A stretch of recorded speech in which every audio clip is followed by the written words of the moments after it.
Bonsoir à tous, je suis très heureux de vous retrouver pour ce 7-8 Sport, le magazine est consacré, comme vous le savez, à l'actualité sportive dans le département. C'est parti pour le sommaire. Boxe, Marvin Petit obtient officiellement le titre WBA Continental après sa victoire contre Samir Khasmi par KO. La décision était en suspens après les débordements qui avaient entaché le grand gala du samedi 20 janvier. Nous recevrons son coach Tanguy Farouja sur ce plateau dans quelques instants.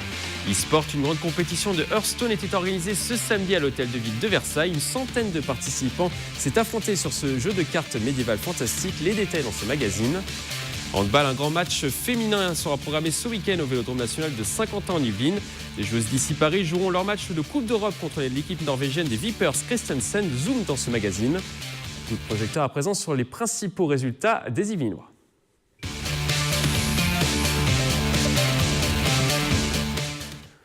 On commence donc par de la boxe, c'est officiel. Marvin Petit est le nouveau détenteur de la ceinture WBA Continental et intègre le top 10 mondial après plusieurs jours de débat. Souvenez-vous, le samedi 20 janvier, après la victoire de l'élan courtois par KO contre Samir Khasmi, plusieurs dizaines de supporters avaient envahi le ring pour s'affronter. L'arbitre n'avait pas pu donner sa décision. Pour nous parler de cet épisode, nous recevons sur ce plateau son coach Tanguy Farouja. Bonsoir. Bonsoir. Alors comment se sont passés les jours qui ont suivi Très long. Ce 20 janvier? Trop long, à pas dormir, à téléphoner à gauche, à droite pour savoir qu'est-ce qu'il en était. Très stressant également? Voilà, sans compter la presse qui nous appelait, les gens qui nous appelaient pour savoir où c'est que c'en était. J'avais des 100, 200 coups de téléphone par jour. On devenait fou. On devenait fou. Et qu'est-ce qui s'est passé pendant ces jours qui ont suivi? Vous avez eu les instances au téléphone? téléphone? On savait, disons que oui, avec le temps, on a des relations qui... quand on commence à connaître des gens, donc les gens nous appelaient, donc je ne pouvais pas décrocher. Ils nous appelaient pour me dire voilà, moi j'ai fait ça pour toi, voilà, ça va intervenir. Maintenant, c'est à l'autre de prendre la décision, parce que bon, il y avait la fédération mondiale a donné la décision, la fédération européenne et la fédération française. Donc c'était très long. Et comment Marvin a vécu cette situation? Il risquait même d'être banni de la boxe? Alors il était question que que la fédération française, pas la fédération mondiale ou quelque chose, européenne, mais la fédération française voulait le suspendre. Voilà. Et comment il a vécu, lui, cette attente? C'est comme une injustice, parce que vu ce qui s'est passé, franchement, là je parle pour Marvin et pour la communauté qui le suit, la communauté des Gitans. Ils n'ont pas bougé un petit doigt, ils se sont fait insulter sans arrêt, sans bouger un petit doigt, jusqu'à temps qu'ils reçoivent des chaises dans la tronche. Quoi. Donc c'est normal qu'ils ne se laissent pas faire non plus. Quoi. Et qu'est-ce qui a fait pencher la balance du côté de Marvin Petit pour qu'il récupère cette ceinture? Il y a beaucoup de gens, des arbitres qui étaient là, qu'ils ont vu Marvin essayer de calmer son public avant de péter les plombs. C'est des témoignages qui ont aidé Marvin? C'est ça. Voilà. Beaucoup de gens qui ont vu le père à Marvin de calmer les gens. Et quand il reçoit un coup de chaise, ça part en vrille. Hein. Et la victoire a encore plus de saveur, peut-être? Disons que cette victoire, il la fallait. Il fallait deux victoires finalement, une victoire sur le ring et une victoire également disons qu'on s'est battu dans les tribunaux, dans les instances. On s'est battu en dehors du ring, mais pas dans... Voilà. Mais c'est bon. Après, justice a été faite et on remercie tout le monde. Ces images salissent vraiment le monde de la boxe? Le monde de la boxe, oui, et le monde du sport, oui, parce que ça arrive au football aussi. Ça arrive quand il y a eu les attentats, au match de foot, on n'a pas dit que c'était le foot. Là, ça n'a rien à voir avec le sport. C'est vraiment, ça salit le sport en général. Les mecs de quartier en plus, parce que c'est vraiment je sais pas ce qu'ils sont venus faire, quoi. Franchement, voilà. Ça salit également peut-être l'image de Marvin Petit? Non, l'image de Marvin Petit, au contraire, même les médias, que ce soit le journal de l'équipe, TF1, Canal+, beaucoup de gens sont intéressés à Marvin parce que justement, ils l'ont vu en premier lieu calmer les supporters avant de péter les plombs. Après, voilà. Donc sur le ring, par contre, la victoire ne faisait place à aucun doute. Hein. Marvin a réussi à remporter la 23e victoire de sa carrière professionnelle en 7 rounds par KO. Il vous a surpris sur le ring? Surpris, non. Parce que je sais que Marvin, il a des grandes capacités. On en a déjà parlé, que si Marvin avait des envies, il pourrait devenir champion du monde. Et il est en train de le devenir. Voilà, petit à petit, là, c'est un petit mondial. Il va devenir un grand mondial. Et il va devenir, je pense, champion d'Europe d'ici quelques mois. Voilà. Il a travaillé dur pour atteindre ce niveau? Alors, avant Marvin, il fallait que j'aille le chercher. Il fallait que j'aille le chercher pour aller s'entraîner. Bon, avant mon boulot, donc j'allais le chercher à 6h du matin pour aller courir. Voilà. Là, non, il va tout seul. Et c'est même moi qui le ralentis. Donc, c'est plus le même Marvin. Vous pensez que cet épisode peut encore le faire progresser, le faire mûrir encore un peu plus? Il est assez jeune, il a 27 ans. 26 ans. 26 ans, il va avoir 27. Donc, oui, non, il mûrit tous les jours. Il devient de plus en plus mature. En plus, il va être papa, donc ça change beaucoup de choses. Il fallait être costaud pour gérer cette situation, ce 20 janvier. Alors, il fallait être costaud parce qu'on montait sur le ring. On recevait des crachats avant de monter sur le ring. On se faisait insulter. Il a réussi à être concentré tout du long au combat, sans répondre, sans quelque chose. Il regardait le public. Après, il fallait être concentré, pas penser qu'au combat, être dedans. Oui, il fallait être costaud vis-à- -vis de ça. Et quelle est la prochaine étape pour Marvin? Il a intégré le top 10 mondial. C'est un titre de champion du monde maintenant? Non, aujourd'hui, on parle de défense de titre Union européenne en Italie. Je crois si c'est le 16 mars ou 17 mars, je ne sais plus trop. Voilà, là, de toute façon, il est prêt, Marvin. Il n'y a plus quelque chose à faire. Maintenant, on va voir comment sa blessure se guérit aussi. Il était blessé à la tête pendant l'incident. Il a pris un coup de chaise et il s'est passé à quelques centimètres de l'œil. Voilà. Donc voilà, sa femme a été choquée moralement parce qu'elle est à l'hôpital depuis, pas pris de coups, mais moralement elle a pris des. Enfin bref, pour dire qu'on n'est pas des gens violents. Hein. Et petit à petit, voilà, Marvin il progresse. Et là, après, je pense que mois de mai-juin, il fera le championnat d'Europe. Ouais. Championnat d'Europe avant un championnat du monde d'ici la fin d'année? Championnat du monde, je suis pas pressé. Je suis pas pressé parce que il a encore quelques défauts à corriger. Mais déjà, là, il est top 10. D'ici qu'il va être champion d'Europe, il sera dans les 5. Donc, quelques défenses de titre et on est challenger. Donc, voilà. Il faut aller doucement quand même parce qu'il est jeune. 26 ans. Mais je pense qu'il va être champion d'Europe, champion du monde. Ouais. Merci à vous, Tanguy Farrugia. On vous souhaite de décrocher un titre de champion du monde avec Tanguy Farrugia, Marvin Petit, pardon, Tanguy Farrugia, Marvin Petit dans les prochains mois. Merci beaucoup en tout cas d'être venu sur ce plateau. Merci. Un mot de rugby à présent, joué ce week-end, la 14e journée de Fédéral 2. Plaisir s'est incliné 35-8 ce dimanche contre Beauvais à l'extérieur sur un terrain boueux. Au classement, les Plaisirois restent 10e au port de la zone de relégation avec 6 points d'avance sur Arras et 9 sur Demont. Prochain match pour Plaisir le dimanche 11 février à domicile contre l'Heureux, les 4e du championnat. On continue par du rugby, mais cette fois-ci en division honneur. Belle performance du Sky Rugby ce week-end. Les joueurs saint-quentinois se sont imposés 30-24 sur le terrain du 5e Lagny. Une victoire qui permet au club de remonter à la 6e place du championnat et de compter 4 points d'avance sur le premier relégable, le RC Paris 15. Le bilan du Sky est désormais de 4 victoires, 1 nul et 7 défaites. Dans l'autre poule de division honneur, 2 sur 2 pour les équipes yvinoises engagées. Ce dimanche, Versailles s'est imposé contre Vitry 27-5 à domicile au stade de Porchefontaine. De son côté, Chevreuse a réalisé une belle opération en s'imposant 24-10 sur son terrain contre Goussainville. Au classement, les Versaillais pointent à la 3e place et Chevreuse remonte à la 5e position et s'éloigne de la zone de relégation. Prochain match pour les deux équipes le dimanche 11 février. C'était une grande première dans une mairie en France, plus habituée à accueillir les cérémonies officielles ou les soirées électorales. L'hôtel de ville de Versailles a accueilli ce samedi un tournoi de e-sport, du sport sur jeux vidéo. Des centaines de joueurs se sont affrontés sur le jeu médiéval fantastique Hearthstone, un montage signé Sandrine Fonteil. 32 ordinateurs, des écrans géants, l'hôtel de ville de Versailles s'est transformé en une salle d'arcade géante ce samedi 27 janvier. Au programme, une compétition du célèbre jeu médiéval fantastique Hearthstone, une discipline pratiquée par plus de 70 millions de joueurs à travers le monde. On a 9 héros différents. Le but, c'est de faire un deck, donc un paquet de 30 cartes. On réunit nos 30 meilleures cartes, on choisit le héros qu'on veut et on confronte notre héros au héros adverse. Et on va avoir un système de points de vie. La point de vie, c'est notre vie. Et le but, ça va être de mettre les points de vie adverses à 0. Pour ce premier rendez-vous d'e-sport à Versailles, 2 compétitions étaient organisées en parallèle. La première réunissait 8 des meilleurs joueurs de France, tous professionnels présélectionnés parmi plus de 1000 candidats. La seconde était ouverte à des joueurs amateurs. Nous, on considère que dans les jeux vidéo, les gens ont l'habitude d'être actifs devant leur écran. Et donc, on considère que quand ils viennent, c'est juste pour regarder les joueurs. Et ben, voilà, ils vont regarder 1 heure, ils vont regarder 2 heures, et puis bon, au bout d'un moment, ils vont repartir. Et donc, ce mix des deux fait que les joueurs jouent leur partie, regardent des parties de pro, jouent leur partie, et c'est souvent quelque chose qui marche très très bien. Amateurs ou professionnels, tous ont joué cette compétition intensément comme de véritables sportifs. Certains joueurs se sont entraînés pendant plusieurs semaines pour réaliser des performances sur ce rendez-vous. Il y a une intensité qui est mentale surtout, mais qui se répercute sur le physique. Et derrière, il faut aussi savoir entretenir son corps aussi. C'est pas le tout de jouer tout le temps sur le PC, il faut savoir aussi faire du sport à côté justement pour entretenir sa forme mentale et physique.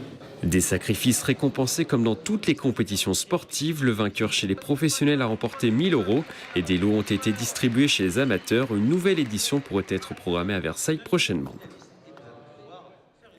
On ouvre une page handball chez les féminines. Après 2 matchs sans défaite, Montigny-le-Bretonneux s'est incliné sur son terrain 23-22 face à Beauvais lors de la 11e journée de National 2. Une défaite lourde de conséquences puisqu'elle renvoie les Igny-Montaigne à la dernière place du championnat à 1 point du premier non relégable. Montigny-le-Bretonneux compte une seule victoire depuis le début de la saison. On continue à parler de handball féminin après avoir accueilli un match de championnat en 2017 entre Issy Paris et Brest. Le Vélodrome de Saint-Quentin-en-Yvelines va accueillir ce samedi 3 février une rencontre de Coupe d'Europe. Issy Paris va défier l'équipe norvégienne de Vipers Christiansen au 4e tour de la compétition. Pour nous parler de ce grand rendez-vous, Patrick Chéab, le coordinateur local de l'événement, est avec nous en plateau. Bonsoir. Bonsoir. Alors je le disais précédemment, après un match de championnat, cette fois-ci c'est un 4e tour de Coupe d'Europe. Oui. Qui va se dérouler au Vélodrome de Saint-Quentin. Qui va se dérouler au Vélodrome. C'est une nouveauté par rapport à l'année passée. Donc, c'est pas sans problème, puisque quand on fait à la fois championnat de France et Coupe d'Europe, les joueuses sont de moins en moins disponibles. Faire la promotion, c'est difficile. Donc, bon, pour l'instant, on a déjà... On le voit, c'est un plus gros match. Ah, ça s'est jamais fait dans un Vélodrome. Donc, c'est très bien. Et puis, je pense qu'il y aura du spectacle, puisque les Lyonnes d'Issy Paris ont gagné d'1 but en Norvège. Donc, ça va être chaud samedi. Donc, on monte vraiment d'un cran. On le disait, c'était un match de championnat, maintenant un match de Coupe d'Europe. Oui. C'est l'une des meilleures équipes norvégiennes aussi en face. Ah ben, il y a du beau monde dans l'équipe. Donc, il y a des joueuses qui étaient... C'est essentiellement des Norvégiennes, mais présentes au championnat du monde du mois de décembre. Donc... Ça va être du beau spectacle. Justement, la France avait remporté la finale des championnats du monde en décembre contre la Norvège. Justement, vous pensez que ça sera une revanche? Il y aura un esprit de revanche, en tout cas, chez ces Norvégiennes? Il y aura, je pense que ça sera un match de qualité, puisque les Norvégiennes sont quand même un peu les maîtresses du handball féminin. Donc, je pense que ça va être très plaisant. Puis pour gagner en Norvège, il a fallu faire vraiment un très, très bon match.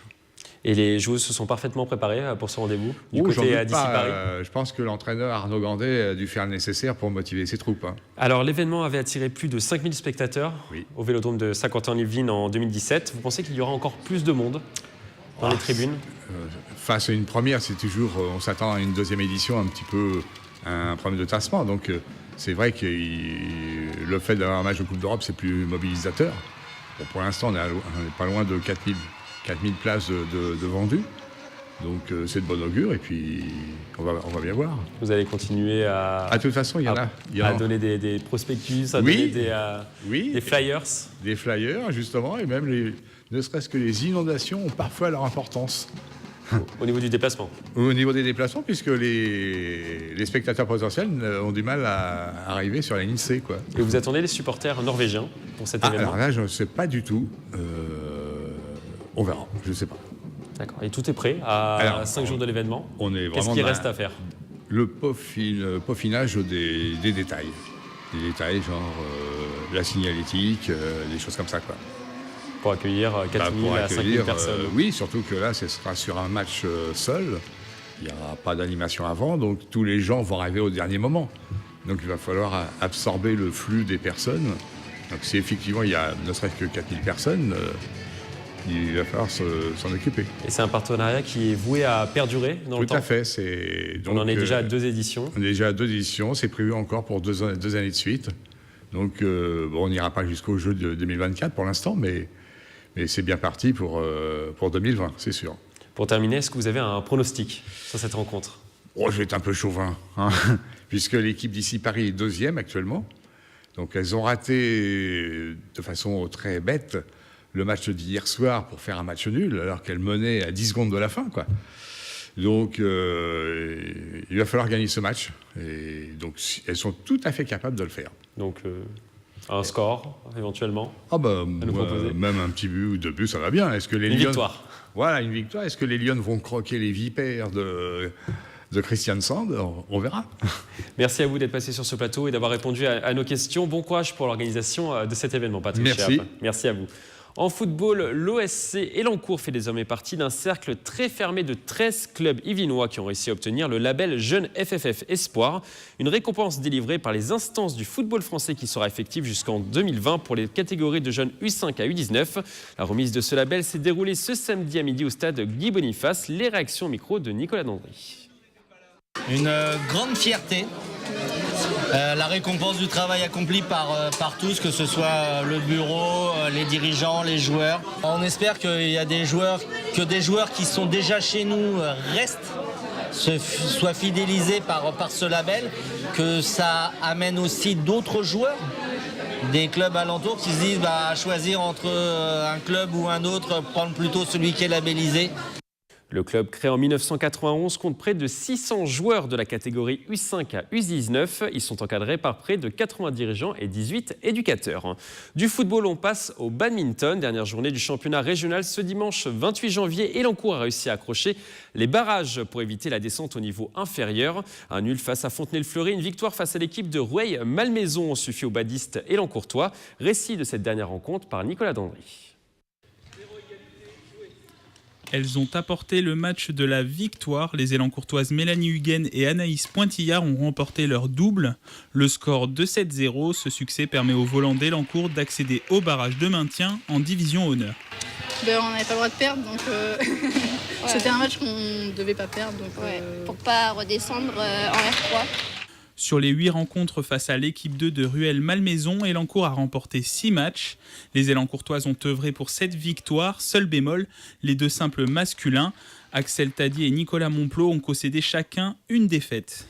Notre point fort, c'est les filles. Et dans quasiment tous les clubs des Yvelines, notre gros point fort, c'est les filles. On a des filles très performantes et c'est grâce à elles... Faudra pas leur dire, mais c'est grâce à elles qu'on gagne. Sur les doubles hommes et les simples hommes, on pêche un peu. Il nous manque un peu ce petit quelque chose pour aller chercher le money time, souvent dans le 3e set, qui n'est pas en notre faveur sur cette saison. Des difficultés sur cette saison dues aussi à des blessures. Prochain rendez-vous pour les volants d'Élancourt le week-end du 17 et 18 mars pour les matchs de barrage. Et peut-être à la clé le maintien. C'est une première dans les Yvelines. Kadi Baradji, originaire de Voisins, le Bretonneux, a été élu Miss Fitness France 2018. Cette grande sportive de 29 ans pratique la musculation 2 à 3 fois par semaine et enseigne des cours de Zumba entre Montigny-le-Bretonneux et Voisins-le-Bretonneux. Pour remporter ce concours, la Vicinoise a été évaluée sur ses capacités en développé couché, en pompe, en squat et en endurance. Les images de Mélanie Poquet.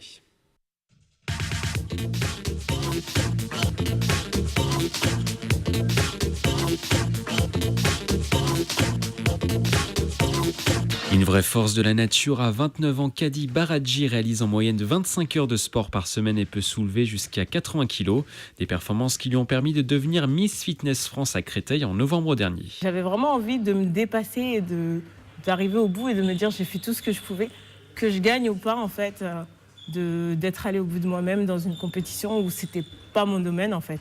Pour réaliser cet exploit, cette ancienne athlète et tenniswoman d'1m68 pour 60 kg a dû remporter plusieurs épreuves sur une journée. Un concours loin d'être une promenade de santé. Il y avait des séances de force un peu, donc avec squat, développé couché. Il y avait des pompes, des tractions, des abdos, des lombaires et un gros circuit un peu type comme ce que je viens de faire là. Et c'était vraiment complet. Pour remporter ces épreuves spartiates, Kadi a travaillé pendant un mois de façon intense avec son entraîneur dans cette salle de Maurepas. Je savais qu'elle allait gagner, sans aucun doute. C'est une machine, c'est fou. Tout le temps, tout le temps. Zumba, la danse, tennis, crossfit, fitness, tout ce que vous voulez, en permanence. Musculation le jour et encore du sport le soir. En parallèle de ces grosses séances de fitness, Kadi donne des cours de pilates, de renforcement musculaire et surtout de Zumba 5 fois par semaine entre Voisins-le-Bretonneux et Montigny-le-Bretonneux. Allez les filles, on y va, c'est parti! Pour moi, personnellement, je préfère faire les pompes et les tractions. Mais à enseigner, la Zumba, c'est vraiment très sympa. Ça allie la dépense physique et le plaisir, en fait. C'est-à-dire que c'est vraiment fun. On ne se rend pas compte qu'on est dans l'effort. 1, 2 et glisse! Chaque soir, une vingtaine d'élèves viennent participer à ces sessions. Ce sont eux qui l'ont poussé à s'inscrire au concours Miss Fitness France. La victoire de la professeure a donc été accueillie avec de grands sourires. On est fiers pour elle et puis pour nous aussi. On la met sur un niveau supérieur. Vous avouerez que ça m'étonne pas parce qu'elle s'investit dans énormément de choses et donc ça, globalement je trouve que c'est une belle récompense par rapport à tout ce qu'elle fait. L'histoire de Caddy avec le monde du sport n'est pas prête de se terminer. La sportive envisage de défendre son titre de Miss Fitness France l'année prochaine et de participer à d'autres concours. C'est trop bien. Moi, j'ai hâte. Un mot de kickboxing, comme vous pouvez le voir sur cette image, le champion du monde de la discipline Cyril Benzakan était au gymnase de Toussus-le-Noble. Le sportif de 28 ans participait à un stage organisé par l'Académie SKD Box, nouvelle antenne de ce club déjà présent à Montigny-le-Bretonneux. Le champion a délivré pendant plus de 2h30 ses conseils à une quarantaine de sportifs. La section ouvrira officiellement ses portes au mois de septembre. On passe maintenant à l'agenda du week-end.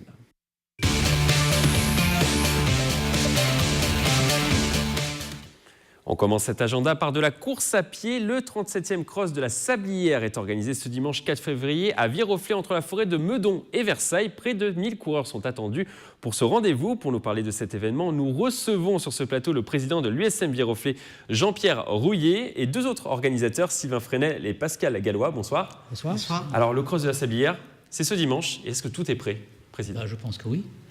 On a fait tout ce qu'il fallait pour qu'on soit prêt dans les temps. Donc les inscriptions montent en pression. On peut encore s'inscrire jusqu'à samedi toute la journée au siège du club et dimanche matin sur place, moyennant un supplément de tarif. Alors l'édition 2017 avait été annulée pour des raisons d'organisation. Est-ce que c'est un soulagement de repartir cette année, en 2018 ? Oui, parce que je pense qu'à Viroflay, tout le monde attend le cross. C'est un événement, au-delà l'événement sportif, c'est un événement culturel. D'ailleurs, le maire de Viroflay a parlé même de monuments sportifs de la ville de Viroflay. Donc tout le monde attend le cross à Viroflay. Et je pense que tous les Viroflaysiens seront présents dimanche matin. C'est le cross-country, c'est une page de l'histoire, on peut dire, de Viroflay. Il existe depuis 1977, Sylvain Fresnel. Oui, c'est une belle page d'histoire de la ville et du sport en général. Il a marqué plusieurs générations, ce cross ? Oui, c'est un événement familial. Je l'ai couru déjà très très petit. Je pense qu'on va retrouver encore plusieurs générations, sans doute les grands-parents, les parents et beaucoup d'enfants, on espère, ce dimanche. Alors le parcours est donc un cross-country de 6 ou 11 km. Quelle est la différence entre les deux, à part la distance, bien sûr ? Alors il y a une deuxième boucle, du coup un petit peu plus de dénivelé pour le format long, avec du coup des difficultés intéressantes. On a un très très beau terrain de jeu dans cette forêt, des parties plates, des descentes, des relances, des virages. De quoi vraiment s'amuser avec un parcours sans doute très boueux dimanche prochain. Le parcours a été modifié depuis 1977 ? Oui, on a revu notamment la zone de départ et d'arrivée pour l'imaginer plus convivial, plus facile d'accès, mettre de nouvelles installations. Du coup, on a revu un petit peu le parcours sur le début et la fin. Le parcours est-il compliqué ? Est-ce qu'il faut avoir de bonnes jambes ? Sylvain Fresnel. De bonnes jambes, oui. Des bonnes chaussures. C'est vrai que on va avoir besoin des semelles avec pas mal d'accroches. Comme j'ai dit, le parcours s'annonce forcément boueux. On espère quand même ne pas avoir de pluie dimanche prochain. Pascal, vous êtes d'accord ? C'est un parcours compliqué ? Oui, parcours compliqué que nous avons reconnu, Sylvain, Jean-Pierre et moi, vallonné, très très beau parcours dans la forêt de Viroflay. Il y a des côtes, des descentes, des beaux virages, des singles. Tout le monde y trouvera son bonheur. C'est magnifique. Et tout le monde peut participer à cette compétition ? Tout le monde peut participer. Donc il n'y a pas d'âge limite ? Les adultes, les enfants sont aussi conviés puisqu'il y a des courses pour enfants, très jeunes enfants. Et puis voilà, tout le monde peut participer, y compris des personnes handicapées que nous emmenons dans et nos il y a journées. également, oui justement, on va en parler juste après, il y a également aussi un challenge maman-enfant. Oui, c'est une nouveauté cette année. C'est cette année, effectivement, pour lancer c'est le côté familial, pour lancer aussi le sport féminin. Donc, une maman qui s'inscrit avec son enfant, il y aura un tirage au sort à l'arrivée, forcément, puisque les mamans n'ont pas forcément le même âge, et les enfants non plus, d'ailleurs, et puis il y a aussi des filles et des garçons. Mais je pense que jusqu'à maintenant, il y aura un très beau challenge nouveauté, avec un bijou qui est offert par un bijoutier de Viroflay, un bijou de création. Et donc, je pense que cette nouveauté va attirer beaucoup de monde. Et vous le disiez juste avant, il y a des sportifs du coup handicapés qui vont participer à la compétition. Il y aura des joëlettes. Oui, nous aurons 2 joëlettes des Dunes d'Espoir avec 2 jeunes enfants, Anthony et Hugo, qui, grâce à quelques coureurs qui seront là pour pousser et tirer les joëlettes, donc je ne sais pas si on voit les joëlettes là, grâce à un ensemble de coureurs qui sont là pour pousser et tirer les jouettes, ces jeunes enfants, Anthony et Hugo, pourront aussi profiter du bonheur de participer à cette course. Et il y aura également une opération caritative avec les bouchons de l'espoir. Oui, notre association. Donc l'ensemble des bénéfices vont être versés à la Dune d'Espoir, donc l'association dont je fais partie, et les bouchons d'espoir sont présents sur le cross, mais cette année, tout au moins, il n'y a pas de reversement de bénéfices. Peut-être une autre fois, mais déjà, nous sommes présents, c'est déjà très beau. Les enfants sont très heureux de participer à cette course. Ce sont des moments d'effort solidaire émouvants et joyeux. C'est très, très sympathique. Et merci à Jean-Pierre d'accueillir les jouelettes. Dernière question, Président. Est-ce qu'il reste encore des places? Bien sûr. On accueillera du monde jusqu'à dimanche matin. On a tout mis en place pour que personne ne soit refusé dimanche matin. Mais bien sûr, l'intérêt, c'est quand même de s'inscrire le plus tôt possible. Et au plus tard, samedi de préférence pour des questions d'organisation également. Merci à tous les trois d'être passés sur ce plateau. Je rappelle, le départ du 11 km du cross de la Sablière est programmé ce dimanche à 10h40. C'est la fin de ce 7-8 Sport. Merci de l'avoir suivi. On se retrouve lundi prochain pour un nouveau magazine. D'ici là, passez une excellente semaine sportive. Très belle soirée sur TV78.